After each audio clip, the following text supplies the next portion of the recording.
Masa kanak-kanak hanya datang sekali dan tak pernah akan kembali. Fase sekali dalam seumur hidup itulah yang diisi Bondan Prakoso dengan bernyanyi dan bermusik.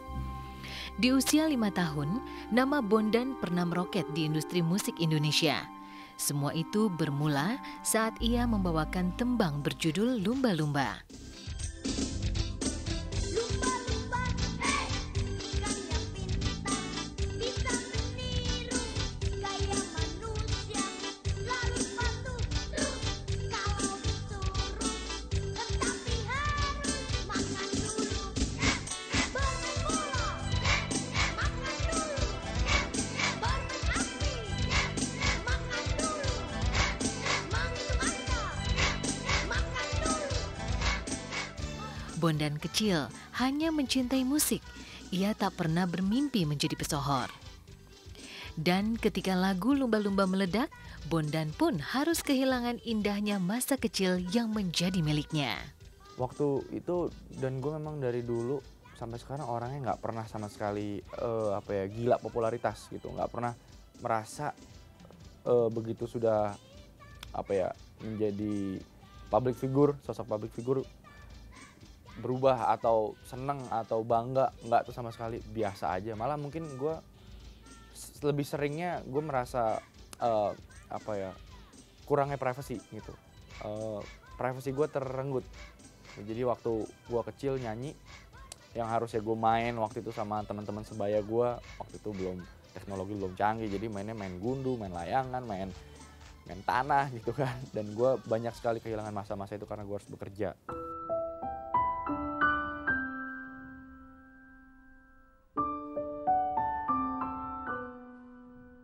Terkungkung oleh waktu dan digenapi oleh kesibukan yang tinggi, membuat Bondan kecil mulai uring-uringan. Tapi ia coba bertahan, hanya karena ingin membahagiakan sang ayah, Sisko Batara. Sosok seorang pemusik yang meneteskan darah seni pada buah hati tercintanya. Sudah pasti, sang ayah sangat bangga pada Bondan, yang sejak berusia 3 tahun memiliki kelebihan di bidang musik dan menyanyi. Well, namanya juga anak-anak ya kan, anak-anak masih dengerin apa kata orang tua banget gitu kan, nurut apa kata orang tua, dan memang gue waktu itu anak yang penurut banget. Jadi ya gue oke-oke aja gitu, dan gue nggak pernah tahu dunia seperti itu kan waktu itu kan. Jadi waktu itu kan gue masih dunia bermain lah ya, cuman udah harus istilahnya mengalami itu semua, dan buat gue nggak ada masalah di awal. Sampai akhirnya memang waktu popularitas gue meningkat, nah di situ gue udah mulai jenuh, baru mulai menyadari kalau selama ini yang gue lakukan ini sebenarnya nggak semua anak kecil mengalami itu.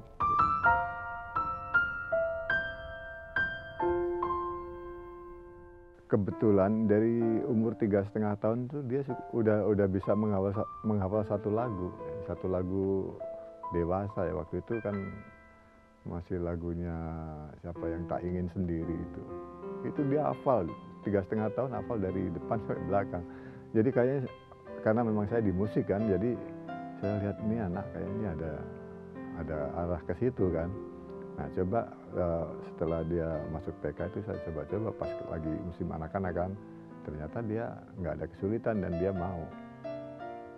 Dan kalau ya agak berbeda dari anak-anak yang lain.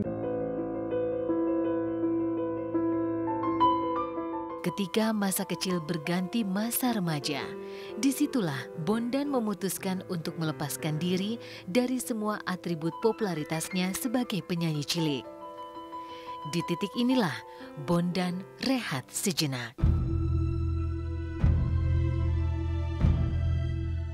Memang itu ada semacam, ya mungkin kalau dia kan risih ya. Kalau waktu itu kan lagi boomingnya lagu Lumba-Lumba kan, dia jalan kemana-mana juga kan. Nah, itu yang jadi, mungkin dia jadi semacam nggak enak gitu. Jadi mau keluar kan nggak enak gitu, pengen main ya mungkin agak ada sesuatu yang jadi dia kalau mau nggak bebas gitu kan, mau kepengen main ke sana udah nggak bisa lagi mungkin main ke sana. kadang-kadang ketemu dicubit, sembarangnya dicubit, saking mungkin gemes kan. Nah itu akhirnya ya nggak pernah main ke rumah, paling di dalam rumah.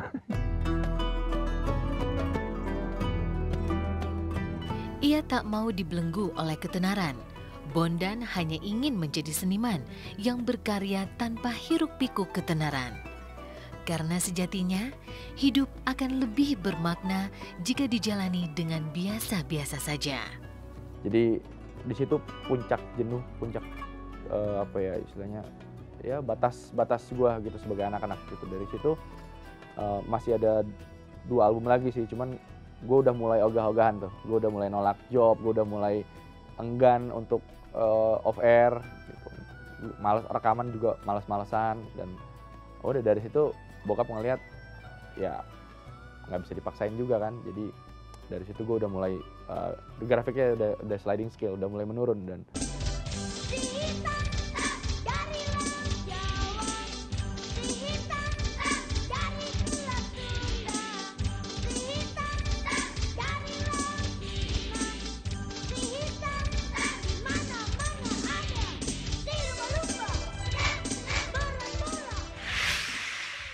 bisa dibilang waktu itu gue sudah sebagai musik director pada waktu itu ya.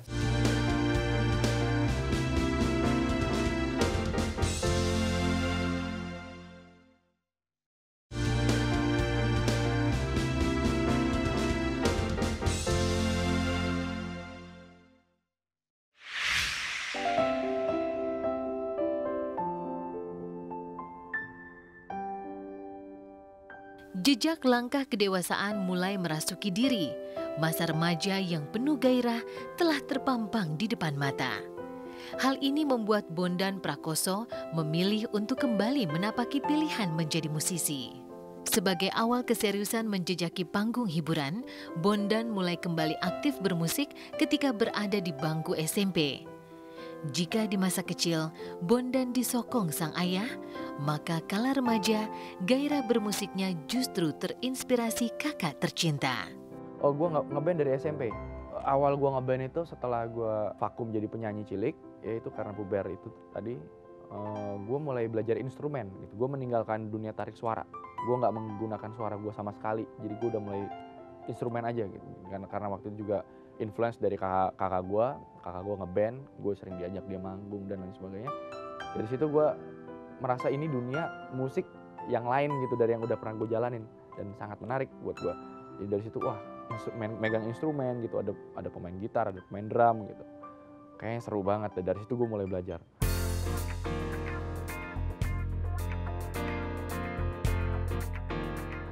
Di masa SMP, darah bermusik Bondan makin mendidih. Di titik inilah ia membentuk band Funky Kopral bersama Onci yang kini menjadi gitaris band Ungu.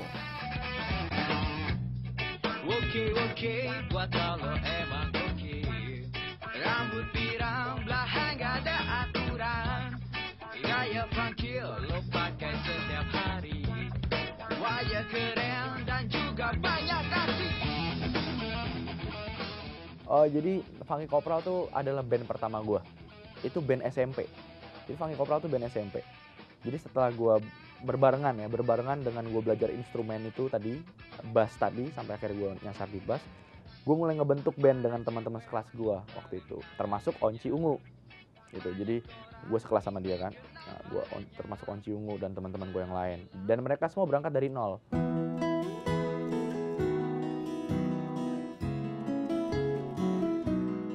Sayang, masa-masa manis Funky Kopral harus terhenti.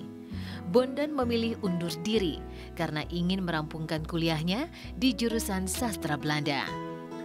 Proyek kerjasama Funky Kopral dengan musisi Setiawan Jodi menjadi kenangan manis buat Bondan bersama rekan-rekannya.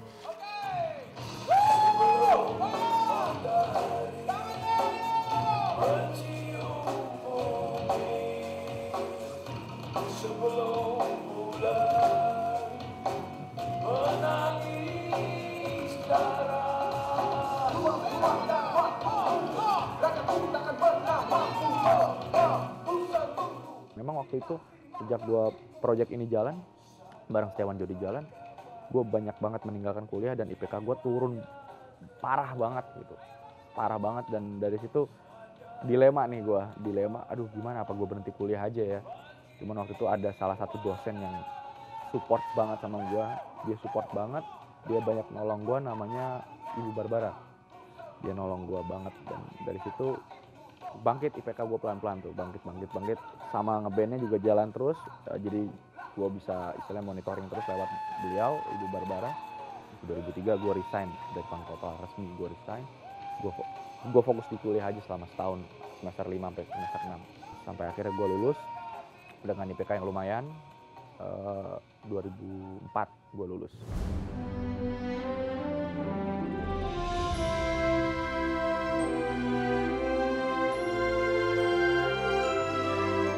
Meski tanpa Funky Kopral, Bondan terus berjalan dengan kemantapan hati sebagai musisi.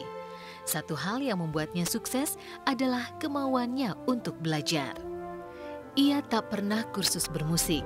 Ia juga tak pernah mengenyam pendidikan khusus engineer musik. Tapi kemauan untuk belajarlah yang membuatnya menjadi besar. Dan kunci sukses lainnya, Bondan memiliki idealisme bermusik tinggi.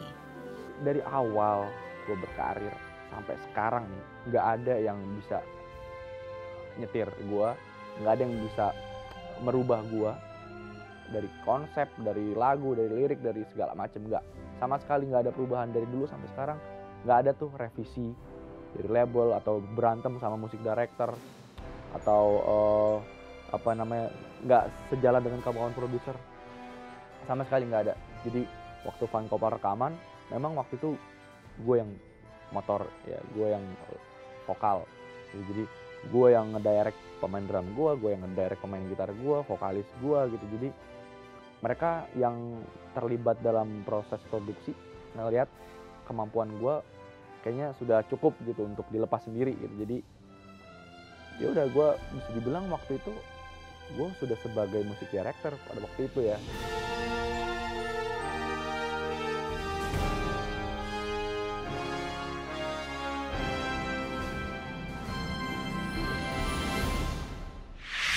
Pikiran tuh gue nggak bisa kerja, mood gue berantakan itu sering banget kayak gitu. Itu yang bikin kadang suka lama.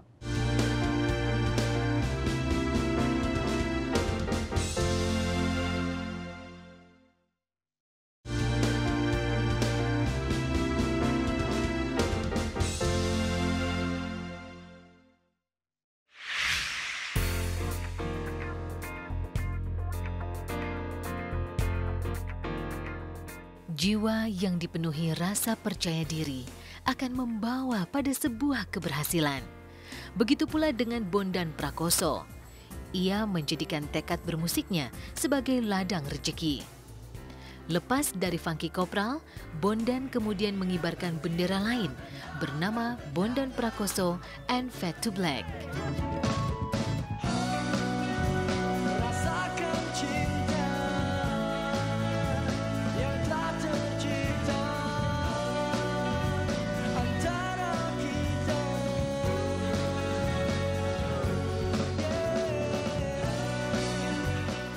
Pertemuannya dengan rekan semasa kuliah membuka ceruk keberhasilan jilid kedua buatnya. Dari situ gue ketemu dengan Tito, Fade to Black, yang waktu itu dia S1.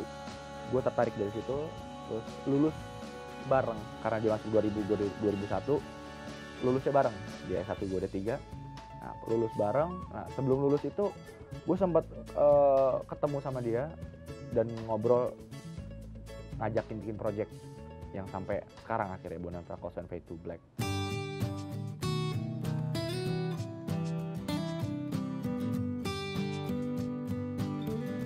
Idealisme bermusik Bondan menemui ujian.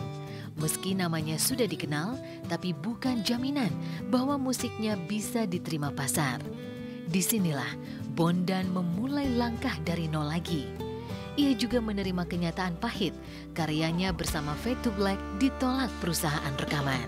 Woi, maju tak gentar, membela yang benar, tetap semangat.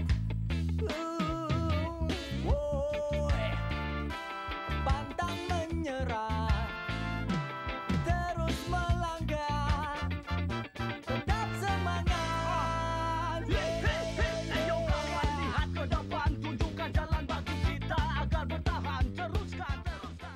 Iya, di mana-mana treatmentnya artis baru kan begitu ya.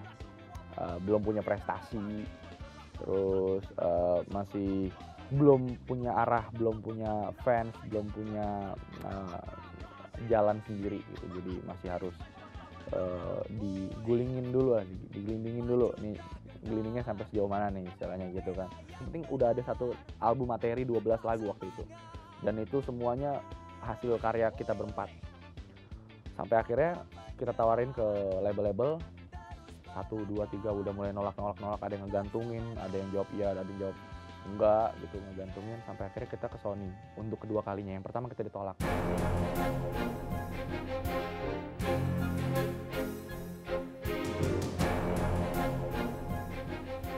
Berkat kegigihan Bondan, dengan musiknya yang melawan pasar berhasil ditetaskan. Tapi Bondan tetaplah Bondan. Ia tak mau terjaring dalam pusaran mainstream industri musik. Dalam berkarya, Bondan cenderung mengikuti kata hati dan menolak membuat karya asal jadi. Bondan boleh dibilang pemusik berskill tinggi, namun irit berkarya. Semua ini demi menjaga mutu musikalitas, tak ada alasan lainnya. Ketika mimpimu yang begitu indah tak pernah terwujud, ya sudahlah. Saat kau berlari mengejar anganmu dan tak pernah sampai, ya sudahlah. Apapun yang terjadi, ku kan selalu ada untukmu. Janganlah kau bersedih, 'cause everything's gonna be okay. Yang bikin lama selain tour adalah karena gue mengerjakan semua ini sendiri. Gue nggak dibantu sama siapapun. Jadi job desk-nya di sini adalah Fade to Black adalah departemen lirik. 80% lirik sama mereka, kecuali part-part gue nyanyi. Musik 100% gue yang pegang. Semua dari bunyi-bunyian drum, bass, gitar, synthesizer, string, semua gue yang bikin. Jadi otomatis karena gue bekerja sendiri, nggak ada operator, nggak ada music director, jadi lama. Itu yang bikin lama juga salah satunya. Kadang kalau gue lagi buntu atau lagi banyak pikiran tuh gue nggak bisa kerja, mood gue berantakan. Sering banget kayak gitu, itu yang bikin kadang suka lama. Yeah, dengarku bernyanyi, la la la la la la la, hey ya ya ya ya ya, semua ini belum berakhir. Gue sangat berharap banget pemerintah bisa support musik.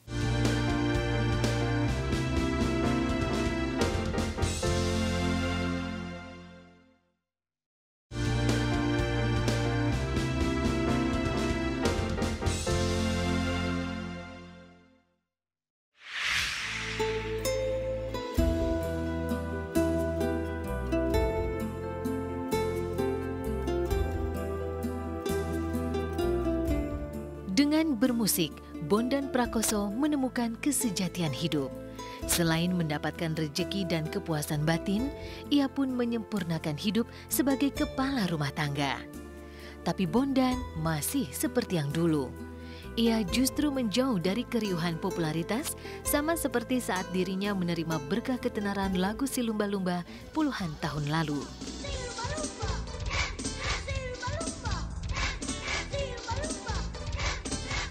Dari psikis gitu kan, gue bisa menjadi anak yang sedikit minder, gue bisa menjadi anak yang tidak kehilangan pede untuk melakukan sesuatu karena menjadi pusat perhatian gitu, dan itu nggak mau terjadi sama anak gue dan istri gue nggak mau itu dialamin keluarga gue. Cukup gue aja yang udah mengalami dari kecil sampai sekarang.